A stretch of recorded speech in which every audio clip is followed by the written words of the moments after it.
સાપુતારા મેઘમલ્હાર પર્વ 2024 મુખ્યમંત્રી શ્રી ભૂપેન્દ્રભાઈ પટેલના હસ્તે સાપુતારા ખાતે આગામી 29 જુલાઈએ મોન્સૂન ફેસ્ટિવલનો ઉદ્ઘાટન સમારોહ યોજાશે।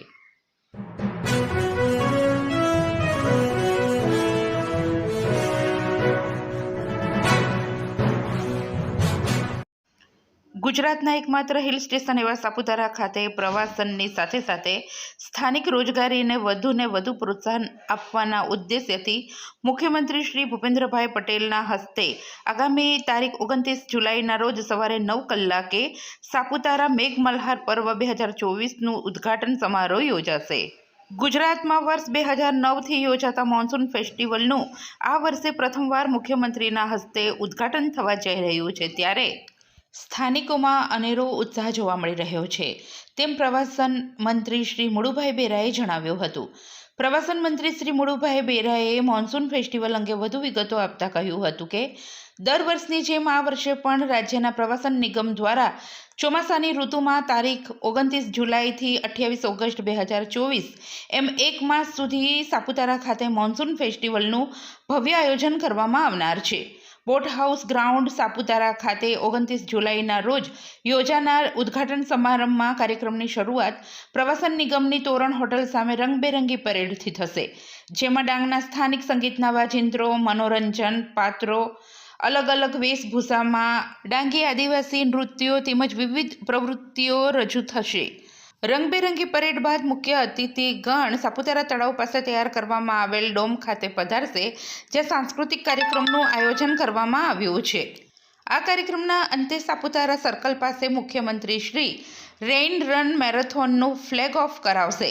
આ ઉપરાંત પ્રવાસીઓ ડાંગની સ્થાનિક સંસ્કૃતિ સાથે પરિચય કેળવે અને સ્થાનિક કલાકારોને પણ વધુ રોજગારી મળી રહે તે હેતુથી કાર્યક્રમના મુખ્ય ડોમ ખાતે શુક્ર, શનિ, રવિ જાહેર રજાના દિવસે તેમજ સાપુતારા મેઇન સર્કલ અને ગવર્નર હિલ ખાતે સાંજના સમયે વિવિધ સાંસ્કૃતિક કાર્યક્રમોનું આયોજન કરવામાં આવશે। આ સાથે આગામી જન્માષ્ટમીના દિવસે ખાસ દહીં હાંડી કાર્યક્રમનું પણ ભવ્ય આયોજન કરવામાં આવ્યું છે, તેમ મંત્રીશ્રીએ ઉમેર્યું હતું।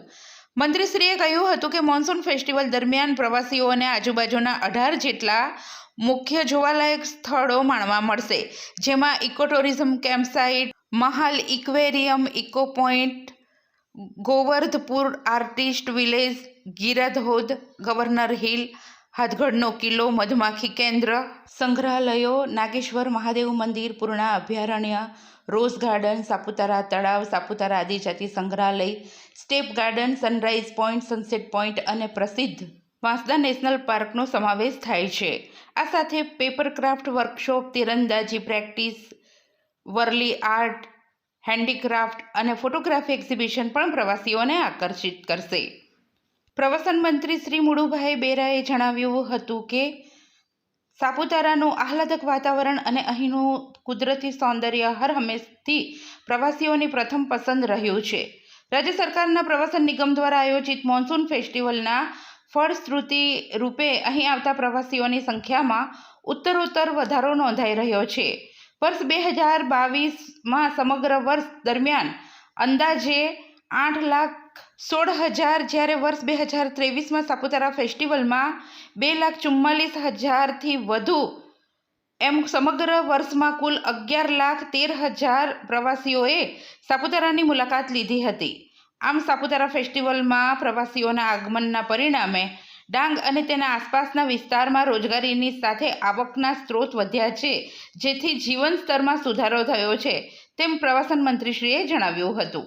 મુખ્યમંત્રીશ્રીના ઉપસ્થિતિમાં યોજાનાર ઉદ્ઘાટન સમારોહમાં આદિજાતિ વિકાસ રાજ્યમંત્રી શ્રી કુંવરજી હળપતિ, વિધાનસભાના નાયબ મુખ્ય દંડક અને ધારાસભ્ય વિજયભાઈ પટેલ, વલસાડના સાંસદ ધવલ પટેલ, ડાંગ જિલ્લા પંચાયત પ્રમુખ નિર્મળાબેન ગાયન સહિત પ્રવાસન નિગમના ઉચ્ચ અધિકારીઓ, સ્થાનિક હોદ્દેદારો, અધિકારીઓ, નાગરિકો સહભાગી થશે।